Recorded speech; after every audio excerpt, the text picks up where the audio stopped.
Well, well, well. Welcome back, everybody. It has been a long time since we've done one of these, and it's going to be a long video, so strap in.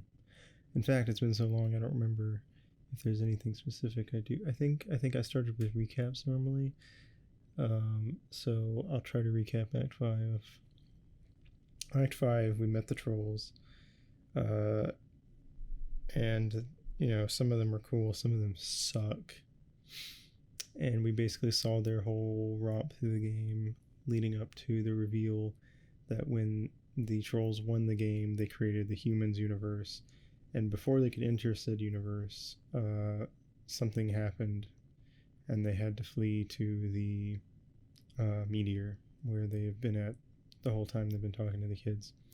So, with that, we get into it. We start off with a flash, actually, and we see the blue curtains opening up, then the red curtains, and then we see planet Earth. Slow zoom. Bam. What's that? Is that a part of America? It is. Is that part of Washington, the state? It is. Could it be John Egbert's neighborhood? It is. Oh shit. What's going on? There's an explosion and a giant fucking crater. Well, a second crater, and a dead grandma and a little kid on top of a joke book.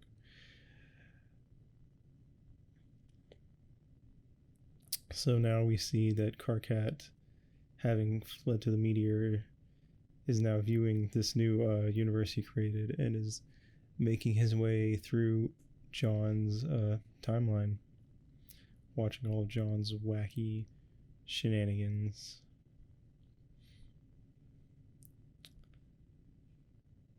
Normally I have to rush through these, but this one's actually taking its time. There's John on his rip-off Slimer pogo thing. John was dad. John has a spade shirt on. I wonder what that means. Wink. John meeting Jade with his shitty background, learning magic tricks. Karkat is just so aghast. He can't take it. Watching this kid faff around just makes him so angry. And now we see shit we've already seen from, in the actual story. And we see that for Karkat, it was hate at first sight, which, if you remember, is basically love. So Karkat John ship is a go. Yes. And we start at the end of John's timeline. After sweeps of searching, Karkat has found his Kissmasses. And we begin with a fun little conversation between John and Karkat, wherein Karkat opens up with this long speech about how he is John's god and he created him, and that, Karkat's hate is the life that pulses through John's veins. And after all of that, John's first response is, "Hi, Karkat." Karkat obviously doesn't know this kid, so he's confused how this kid knows him. But of course, as we know from the previous stuff, that Karkat was trolling John backwards. So Karkat's confused. John knows exactly what's going on. John's constantly insisting that they're friends. Karkat's like, "That's bullshit. I'm here to troll you, and you're a little bitch." But John's actually kind of like, "Yeah, man, like, this is our first conversation. Like, this is where you like troll the shit out of me, right? Like, I'm excited."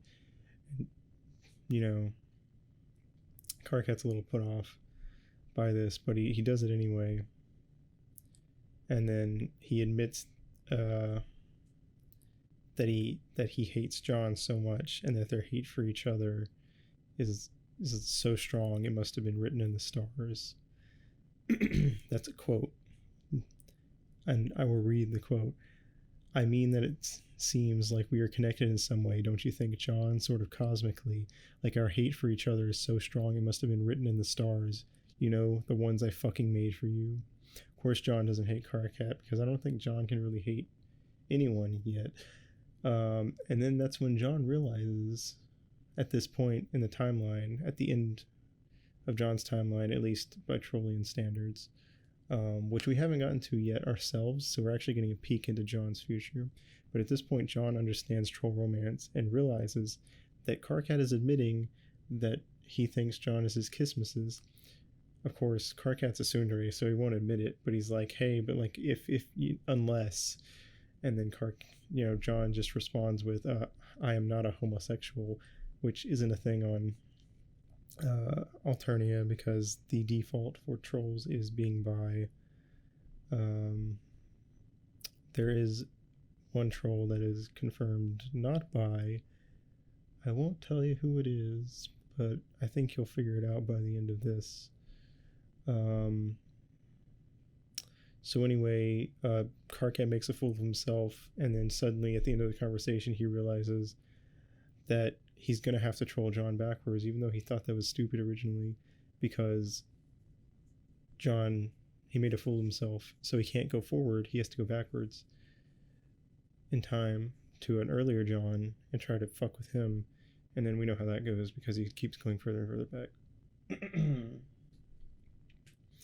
Also, at some point, Karkat's going to get all the way back, and at that point he's like friends with John, and then he's going to just start talking to him a bit more normally, but we'll get to that later. So yeah, fun shit. John somehow reverse trolls Karkat by being a sincere, nice guy. Next, we go to Terezi making one of her memos in the Rainbow Rumpus Party Town board, where she basically gathers everyone except Karkat to start shitting on Karkat's plan to troll the humans, because after talking to John, he insists that they must troll the humans, when actually this is all a cover-up, because Karkat really just actually wants to talk to his hate crush, and he's covering it up by making it seem like it's a really big important thing. But anyway, so the memo is basically just everyone shitting on it, and then Karkat occasionally jumping in and being like, fuck you guys, I'm a genius, before getting banned. And then like a different version of him from like 10 minutes later or 14 minutes in the past or some shit jumps in, is like, fuck you guys, I'm a genius. And that just kind of is that's it. It just kind of a lot of that. And then at one point, Karkat actually, in the presence of the Terezi making this, actually walks over to her computer and starts like mashing her keyboard. And Terezi like occasionally types into, like, gets him off long enough to type into the chat and tell them this. And then after a while of them going back and forth and like banning and unbanning each other and shit like that, they sort of go back to arguing in the forum, and then they get called out by Vriska, because the fact that they're arguing in the forum means that they're actually taking turns switching back and forth between they're sharing the keyboard essentially, which is pretty fucking adorable. And they even have a couple times where they type from the wrong account. It's pretty fucking great. If you're a Terezi Karkat shipper, you probably love this moment. Anyway, that's basically that. Just a bunch of silly troll antics. So we go back to John as we left him at the end of Act 4, who lands on his planet. And now we see Vriska. attempting to use her mind powers to control John, but she sees that it doesn't really do anything no matter how hard she tries. So she tries harder. And then we see John, Dream John, wandering through the battlefield after having, lost Jade to that explosion of Prospect falling. And then John sees his dad and Rose's mom across the chasm. And John and Dad, they recognize each other immediately. John runs and leaps across the chasm, and just before he gets to the other side, Vriska tries really hard. And while she doesn't control him, she does cause him to wake up, making his dream self poof away, and the ring falls into a river, which, that was an important ring, so that's probably going to come up later. And then we get sad dad who gets offered some alcohol by Rose's mom, and Vriska begins pestering or trolling John, and this is the beginning of a long and beautiful something or other.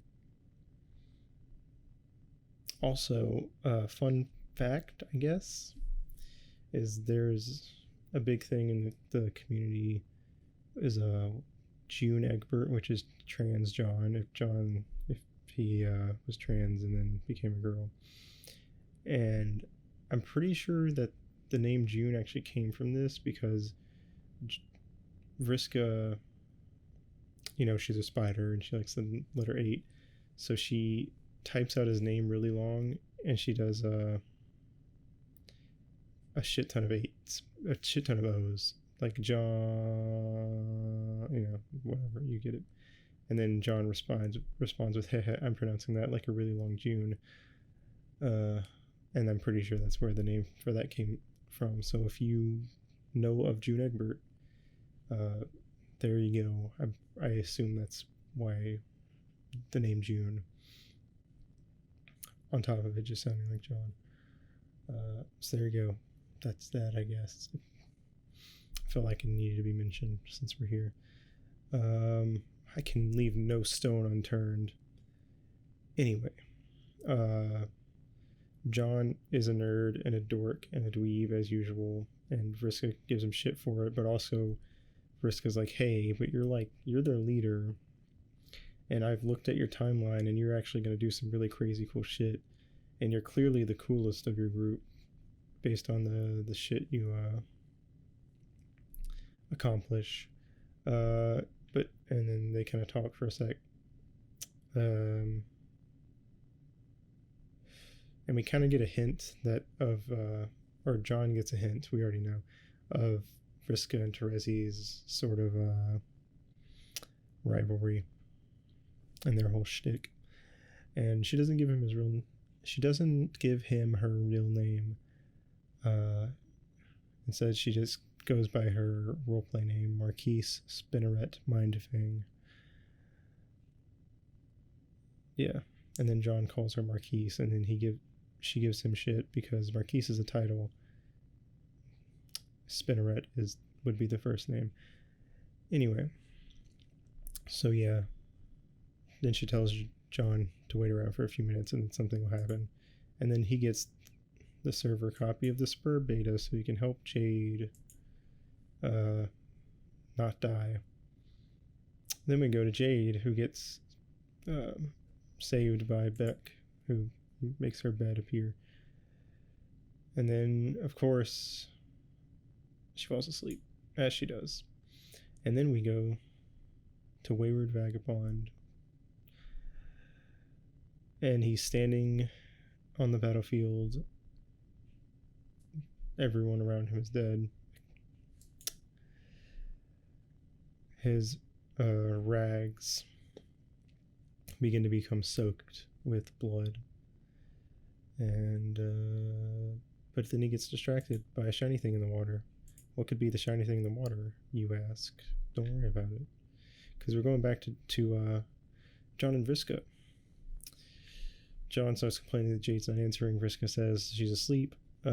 Also, if you haven't figured it out by now, the reason that Jade always falls asleep is because Vriska can't control humans like she can control trolls, but she can make her, for some reason, her powers like makes them fall asleep and or wake up, and she uses it on Jade a lot as like a test to like, get better at it, which is why Jade is narcoleptic. She's not actually narcoleptic. It's Vriska, because everything comes back to Vriska. Yeah, you'll get used to that. Anyway, they talk about Karkat a little. Apparently, Karkat barely slept over their entire 600-hour quest, and then passed out after they beat the game. So this is John's first chronological time hearing Karkat's name. So now we know it's Karkat's name. Anyway, Vriska and John bond over being... Well, Vriska attempts to bond with John over being from Prospit, but John's like, I never actually woke up on Prospit until like after it blew up. So that fucking sucks, I guess. And then talk about how confusing the fucking time paradox babies are. And Vriska, at this point, Vriska is basically telling him what to do, because she can see his timeline. So she jumps in and she's like, hey, you're going to do this next. Which, of course, it creates like a loop because he does the thing next because she convinces him to do the thing next. But it works, That's Homestuck for you.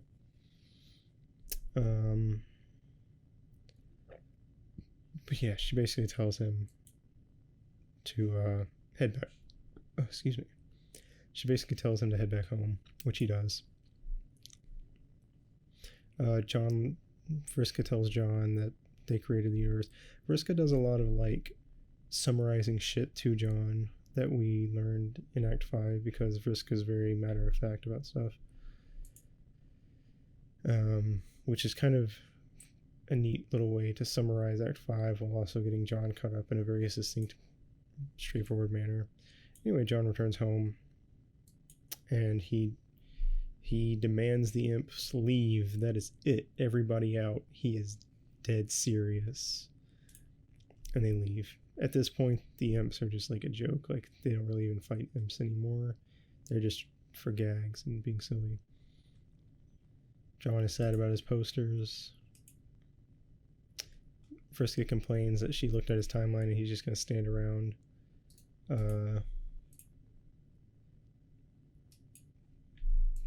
Fucking staring at nothing for a while.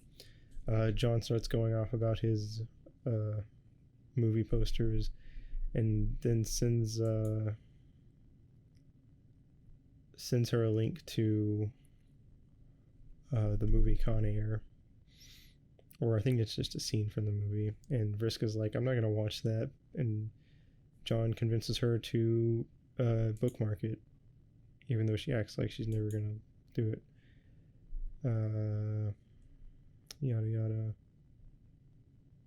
Oh, Vriska notices his bucket, which, if you remember, buckets are they're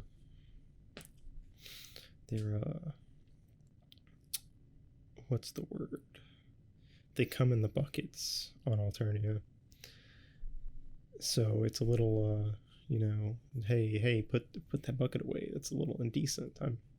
I can see you. But John doesn't get it.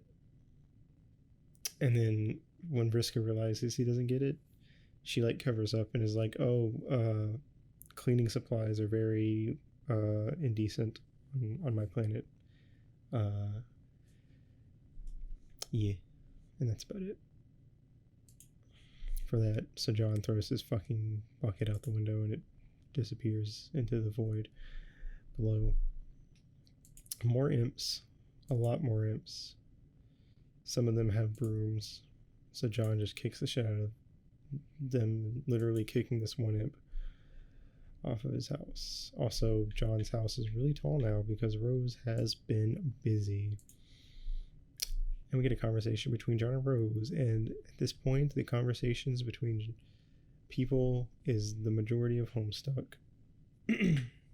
So I'll be doing a lot of summarizing the conversations. I'm trying to read ahead before I record far enough that I can just sit down and be like, hey, this conversation, this happens, goodbye.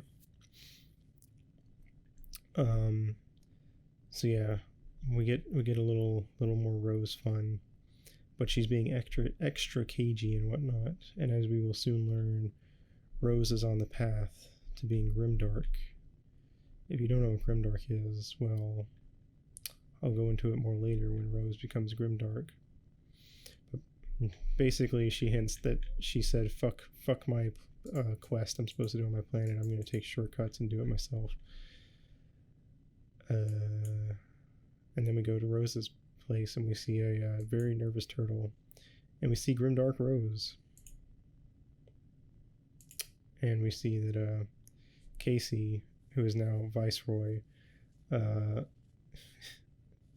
is Rose's assistant and hands Rose her wand / knitting needle, which Rose finds cooler than just having, using her Sylladex. We don't really see Sylladex as much anymore from here on out. So I guess if you liked Syllodexes, sorry. I think we kind of see them in Act 6, but well. Anyway, so we get to see Rose, who is really strong now, just fucking blow a set of ruins to pieces. Because Rose is too cool to go on an epic adventure through a dungeon. She just fucking explodes it and breaks her way to the center. And then we have a conversation, or a short conversation, with Kanaya and Rose, in which Kanaya mentions that Kanaya actually read Rose's walkthrough on the game way back when, and then we get to see things from Kanaya's standpoint. And we learn that Kanaya is not really a big fan of the whole campaign to troll the humans, but she is interested in specifically meeting Rose, so she sort of volunteers in a sense to troll Rose, because she wants to meet Rose, because she's kind of like fangirling, because basically Kanaya had been reading Rose's walkthrough over and over for years and years before they actually played the game, and now she sort of has like idolized Rose a bit. And just as a reminder, because you probably don't remember, so Karkat trolled John backwards. In a similar sense, Kanaya's conversation with Rose are just all over the place. Like she's she has the first conversation, which is actually a conversation with John pretending to be Rose, and then she jumps like forward and backward and all over the place. It's really silly and unnecessary. And yeah, we'll get to that in a minute. But yeah, basically, Kanaya is a little bothered because Karkat's like, these fucking humans suck, and Kanaya's like, well, that sucks because I thought that Rose was gonna be really cool. And they also talk about how it's weird that they don't have horns and shit.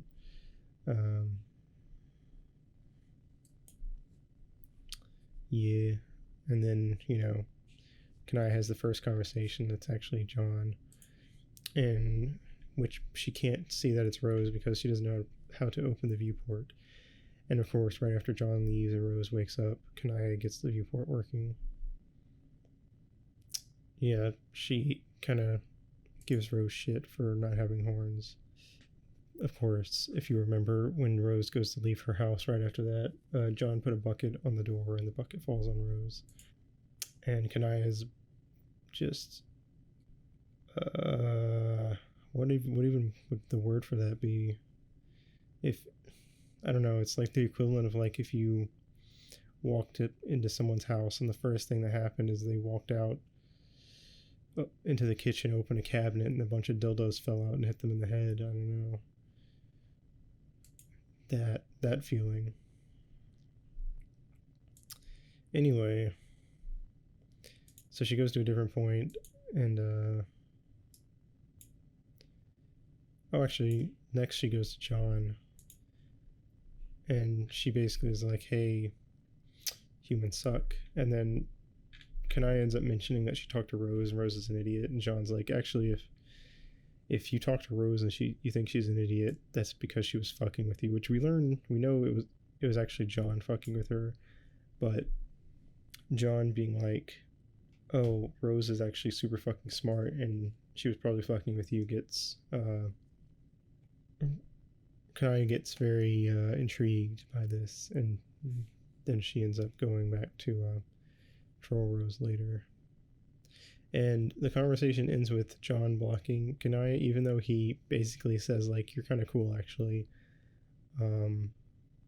Maybe we'll talk again." But then he blocks her, so it's a little weird.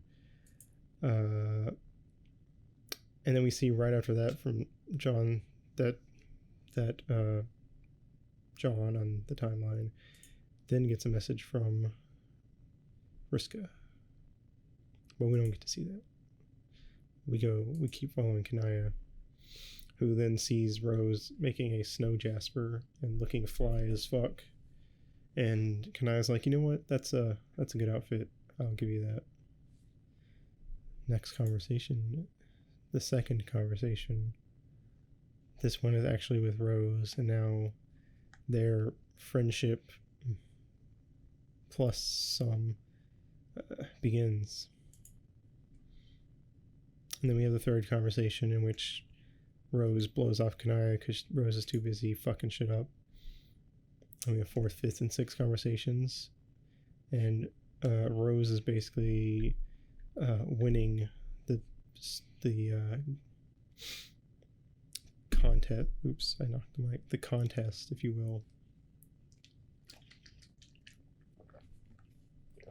of who can be the snarkiest bitch. And as we may recall, Rose is quite the snarky bitch. So we go to Dave. Kanaya talks to Dave about how to better deal with Rose, and basically Dave teaches Kanaya about sarcasm and such. And this time around, Kanaya actually manages to do pretty well. But she also hopped back pretty far, so I don't know if it's really fair. And then it's time to move on to the eighth conversation, which is also the eighth conversation from Rose's point of view. So now everything is all lined up nicely. And Kanaya watches as Rose destroys her portal. And the eighth conversation begins. And we learn that while Kanaya's flabbergasted that Rose blew up her portal, Rose is like, "Hey, this is the eighth conversation from both our perspectives." And she ends the conversation by bringing up that she has some questions. And so she says, "I'll start with a simple one. Do trolls have names?" Rose is getting in there. She's getting some. There are ships out the wazoo, kids. We got John Carcat. We got Carcat Terezi. We got John Vriska. We got Rose Kanaya. We got a bunch of other ones that you could have picked up on in Act 5. We have ones you could have picked up on before that, you know, like John Rose and Dave Jade. The ships are endless is what I'm trying to say. Anyway, John makes a backup computer, a Cosby top. This was obviously made back before Cosby was revealed to be a monster and a rapist. So, oops, that didn't age well. Anyway, Vriska jumps in and reminds John that he needs to help Jade. And then John's about to fly off on his rocket pack. Vriska's like, "Wait, what the fuck? No. You don't do that yet. You have to do something else first." And then the thing he's going to do next first is make himself a new outfit. So he's like, that's stupid, but okay. And he makes himself a new outfit. But before that,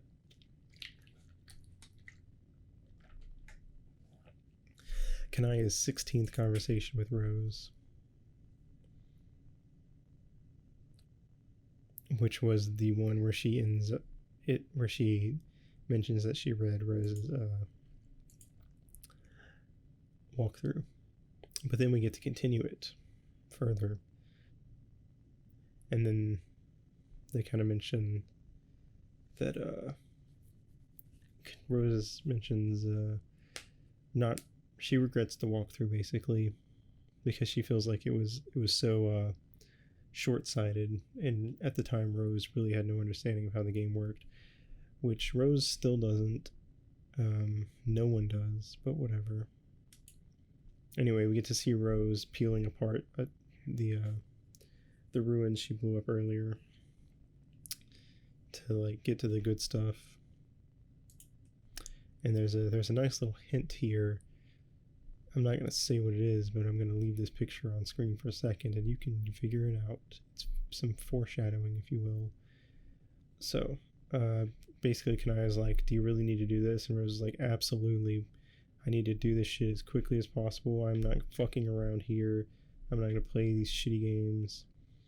And then they sort of have a little thing of like, they mention, Kanaya's slept on Prospit, Rose slept on Durst, and Rose sort of has been communicating with the gods of the Outer Ring. They're basically eldritch creatures. And Kanaya's like, I don't trust those fucking things, man. Like, I was on Prospit, I would like get glimpses of the future from the Prospit, but like those things creep me the fuck out. I wouldn't listen to them if I were you. And Rose is like, nah, it's cool. By the way, you didn't answer my question. When did you read my walkthrough? And of course, Kanaya is deflecting because she doesn't want to admit that she probably read that walkthrough hundreds of times over the course of a few years, and is kind of meeting like her crush / idol.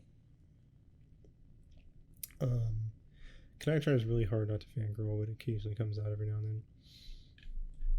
So if you remember, Kanaya kind of has this thing where she's got a thing for like dangerous women. And man, she's looking at Rose like fucking shit up, being a loose cannon, not following the rules. And man, she is into this. Of course, she's a meddler, so she basically gets off on like going in and like trying to fix Rose, essentially. But of course, Rose doesn't think there's anything that needs to be fixed. And we also see that Kanaya is a little worried because, as we've kind of seen before, there's a point on the timeline where it just kind of goes dark. But Rose apparently goes dark first, before everyone else. And Kanaya is worried about what's going to cause that, and part of her wants to try to talk Rose out of it, even though she knows that that's impossible because Kanaya is viewing the Alpha timeline, and the Alpha timeline is going to happen. At best, Kanaya would just if Kanaya talked Rose out of it, she would just be creating a doomed offshoot timeline, and doomed timelines, they stop being able to communicate with the trolls because they can only communicate with the Alpha timeline, so it wouldn't really matter anyway. Anyway, that's basically what Rose says too. She says the outcome will happen one way or another. So we may as well make the best of it before that happens. And then Rose kind of calls her out, and Kanaya realizes, oh fuck, I'm doing it again. I'm meddling with dangerous women. So then Kanaya's like, you know what, fuck it. You do you, man. Do what you want to do. And Rose is like, hey, by the way, what do you know about the green sun? Kanaya does not know anything about it. But the green sun is something to tuck away for later. Wink. That was also the foreshadowing. There was like a giant green thing in the center. of the ruins, and that was the foreshadowing. I forgot that the green sun got mentioned right there explicitly. So anyway, go back to John and Vriska, and they're talking, and John starts giving Vriska shit, and she yells at him to hurry up. And she does this thing where when she yells or asks a question, she'll put like 8 question marks, 8 exclamation points. But she's so John is so good at accidentally trolling people by being super genuine that she slips up and does 9 exclamation points, and John calls her out for it. She's like, "Oh fuck, he got me." But I feel like it just kind of makes Vriska like him a little more, because she kind of respects that he got her to trip up. So we get John's new outfit, which looks strangely similar to Vriska's outfit. I wonder why. It's almost like Vriska is trying to make John more like Vriska. That's not weird or fucked up at all. So anyway, John blasts off on his little rocket. Pachoo! And yeah, that's about it. Their conversation ends with Vriska saying, I've got to go do some I gotta go do some shit. So see you later, John. Also, by this point, John has managed, through some little clues and hints that Vriska's dropped through the conversation, to figure out that her last name is Circuit. And then she tricks him into thinking his last name is Anderson. So she says, "Okay, till next time, Mr. Anderson," which John fucking loves because he likes old movies. Anyway, John then messages Dave. Oh fuck, it's John and Dave, the original boys. If you don't remember, John and Dave were the first conversation in the whole of Homestuck.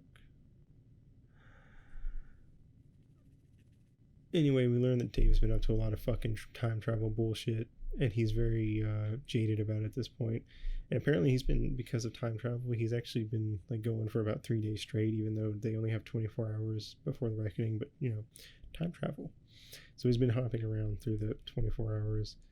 And he's like, "Hey, I need you to give me all your money." And John's like, "Fuck that." But then Dave's like, "Hey, give it to me. I can make you more money with it, because I'm using my time travel to manipulate the stock market on my planet. There's a stock market on this planet run by lizards, alligators, I think, crocodiles, whatever the fuck they're called, whatever they are. They're basically the same thing as far as I'm concerned." And then John's like, "Okay, here's my boonbuck," and Dave's like, "Just one boonbuck? That's nothing. That is peanuts." But he takes it anyway. So yeah. And then we go to Dave, who is making a killing at the stock exchange. Woohoo. It's the perfect crime. Dave has a lot of fucking money. He's got more than I care to even mention. And then we see that Dave is now... Was Dave already talking to Terezi? I think he was, actually. Dave talks to Terezi again. And Terezi drops him a new comic that she made, which I will put up now. Beautiful. Absolutely magnificent. They just kind of have a good back and forth, and snark, as they both tend to do. And basically it just leads up to she talks about how she's going to try to make she's going to try to make Dave even cooler than John, because now Vriska and Terezi have a thing where like Vriska wants to make John the coolest, Terezi wants to make Dave the coolest. Although, whereas Vriska is very clearly manipulating John and kind of starts to like him a little along the way, Terezi and Dave's thing is a lot more sincere. Like she actually likes Dave the fact that she is hoping Dave be cool and potentially get better than John, which would let her one up Vriska, is just kind of a bonus. And then she's like, hey, by the way, I need you to send 413 boon bonds to past me. And he's like, I can send you way more than that. And she's like, no, it has to be that exact amount. And then anyway, they kind of talk about that. And then Dave's like, hey, by the way, I made you a comic, and it's tall, so I'm gonna have it scroll across the screen now.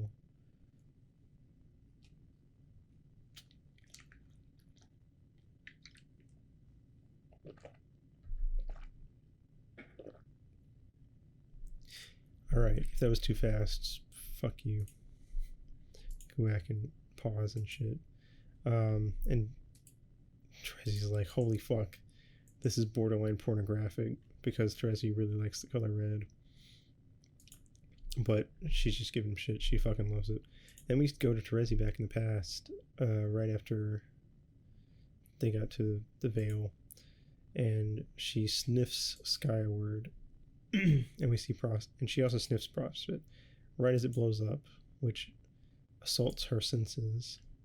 So she heads back into the meteor to tell everyone that fucking Prospect blew up. And she arrives right at the time that Kanai is cutting off Tavros' legs to give him robot legs. And Karkat has passed out. We'll see more about Karkat being passed out later. But apparently everyone already knows about the shit. Because Trezzy starts a memo to tell everyone, and they're like, yeah, we already know. It sucks. And then apparently also Durst gets blown up later, as we hear from Future Vriska. Or not Future Vriska, it was someone else. Who was it? Oh no, sorry, it was Future Nepeta. But anyway, after that memo, she gets the 413 boon bonds from Dave. Which to her at the time is an absolutely preposterous amount of money. So she gets Solix to trace it, and Solix does it in like a few minutes. And then they go to the very beginning of Dave's timeline when he crash landed on Earth riding Maplehoof the pony. And then he's found by, his bro, given some sick shades, and then taken in to get raised the way he did, as we've seen before. And we get, we get to see Lil Cow feeding Dave, and Dave's, training when he was a baby. Him learning to scratch records, him getting his first sword. And Solix starts trying to fuck with Dave, but Trezzy gets pissed and she's like, back the fuck up. This is my kid. I smelled him first. So then Trezzy and Dave have their first conversations with each other chronologically. For once, Trezzy's first conversation with Dave is also Dave's first conversation with Trezzy. That does not happen a lot in Homestuck. So, anyway, it opens up with her being like, hey, Earth Boy, wait, I just assume you're a boy. Are you a boy or a girl? I don't know. And Dave's like, yeah, I'm a girl. And then I'm gonna read out a lot of stuff from this conversation, because this is one of the funniest conversations in all of Homestuck to me. So I'm gonna do more in line with what I used to do, where I'm actually gonna go through and paraphrase the whole conversation instead of saying, oh, this is what they talk about. Because the reason I'm doing the whole thing where I'm like, hey, this is what they talk about, is because there's a lot of conversations, and some of them we just need to get through. This one's good though, and the good ones will be read a bit more. They'll take up more space because they're worth it. Anyway, so Dave's like, yeah, I'm a girl, and Trey's like, well, your conversation's weird. What are you called? And Dave's like, North American hollowing phallus baboon. Trezzy doesn't buy it, and Dave's like, no, it's true. We are highly endangered. When our territory is threatened, that's when the indiscriminate fucking begins. Could fuck a circus tent down a gas tank. Bunch it up in there good, slam the lid and drive away. Beep beep, albino hairless dick monkey coming through. Dave, I love you. Anyway, so they start fucking with each other. And Teresa's like, I can smell it when you lie to me. The snark begins. But Terezi says that she's not fucking with him. She's just actually curious and wants to know him. But then Dave's like, well, actually, if you look at the top, like when you start messaging me, it actively says you're trolling me. And then she's like, well, that's what my species is called, actually, so it's kind of fucked up. And then snark. Terezi asks what he's been up to. Dave's like drawing a comic. And he's like, okay, well, like, and she's like, cool, can I see it? And she's like, I don't know. Like, you seem kind of young, and this comic's borderline pornographic. How old are you? She responds 6, because she's 6 solar sweeps old, which is equivalent to 13 Earth years old.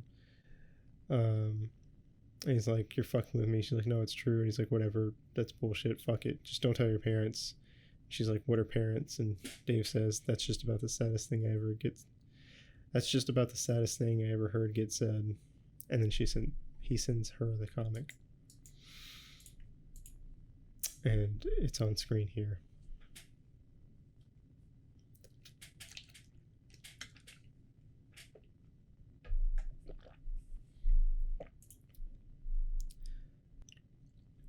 So yeah, she gives him a compliment. It's on it. And then Terezi draws something for Dave. And as you could see from that comic, it's not really anything like Sweet Bro and Hella Jeff, which Dave draws later. It's a different style. But then we see that the thing that Terezi sends has a similar style to Sweet Bro and Hella Jeff. So we actually get to see that Terezi is the reason that Sweet Bro and Hella Jeff has the style that it does, which is cool because it's a sort of little thing that ties around that isn't really important, but you know, it's neat. And then, you know, they talk about how drawing with a mouse is the best way to draw. And then finally, she gets Dave to say his real name. They talk about Carcat, and he calls Carcat her boyfriend. And she's like, yeah, whatever. I mean, I don't know, it's kind of complicated. And Dave's like, okay, asking for an explanation on that is pretty much the exact opposite of what I'm doing, and interested is the opposite of what I'm being. And they both kind of are like, hey, you're cool. So yeah, that's the end of their conversation. Terezi has had a good time with the cool guy. And she's basically like, one day I'm going to fuck with you so hard that you cry. And Dave's like, I don't cry. And she's like, no, it's going to happen. Watch out, cool kid. I'm going to get you. And then we cut to Dave crying because he's in a pot of onions. Chopped onions. And then Dave's like, why the fuck am I in here? And Terezi's like, ha ha ha ha.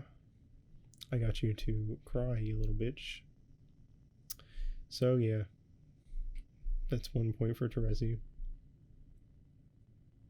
Oh, okay. Here, Dave mentions that they are crocodiles specifically.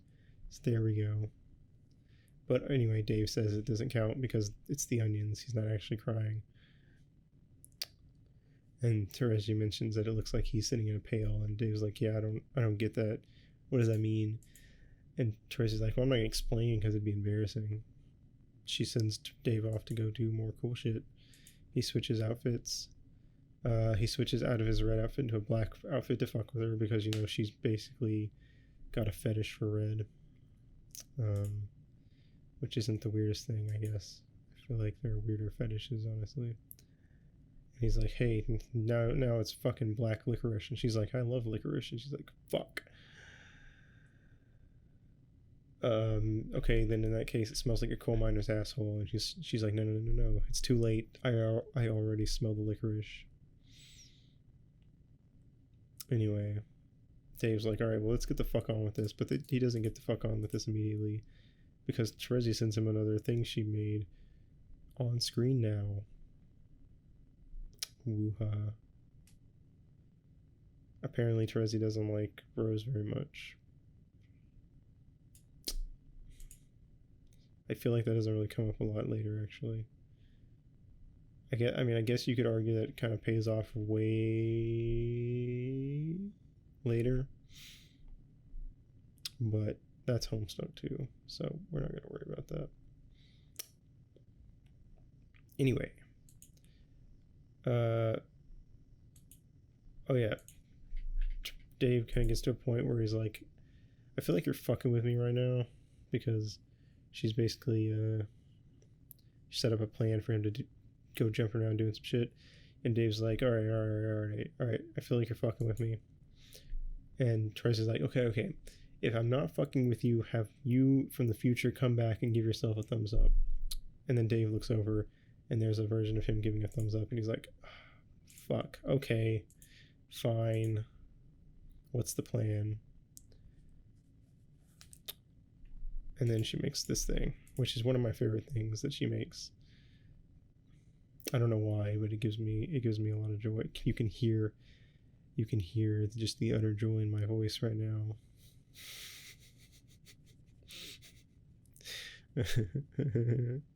Okay, now I'm actually laughing at it. Okay, anyway, enough of silly gifs. So anyway, let's see, blah blah blah. More snark and fucking with each other. She makes this. Oh, that's right. Part 2 of the dance gif. Hell yeah. I think there's the third one, but I can't remember. But it's good shit. I love it. Their relationship is fun. Yeah, here's the third one. Hey.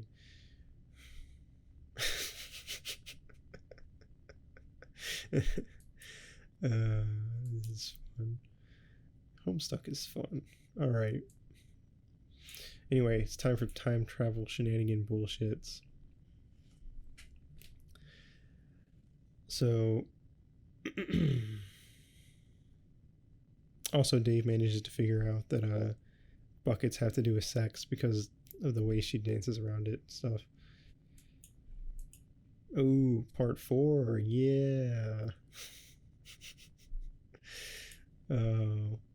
Anyway, basically she's like, all right, I gotta go do some shit, and then we'll talk about the plan later. It's gonna be sick.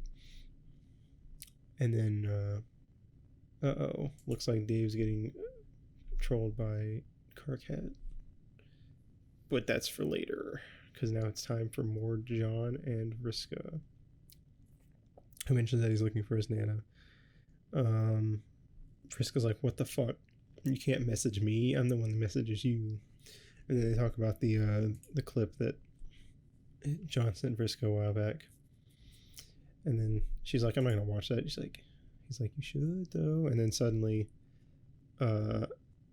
John is also getting trolled by message by Carcat. And Vriska's like, okay, well, he's busy. I guess I'll fucking watch the video.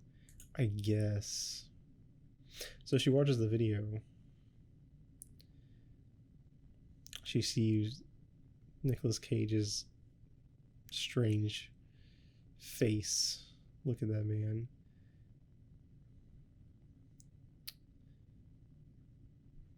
She can't look away.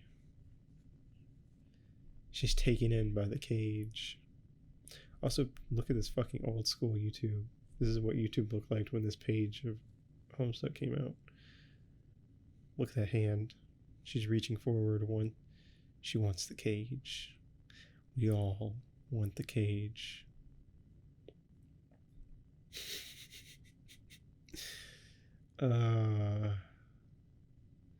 This is beautiful.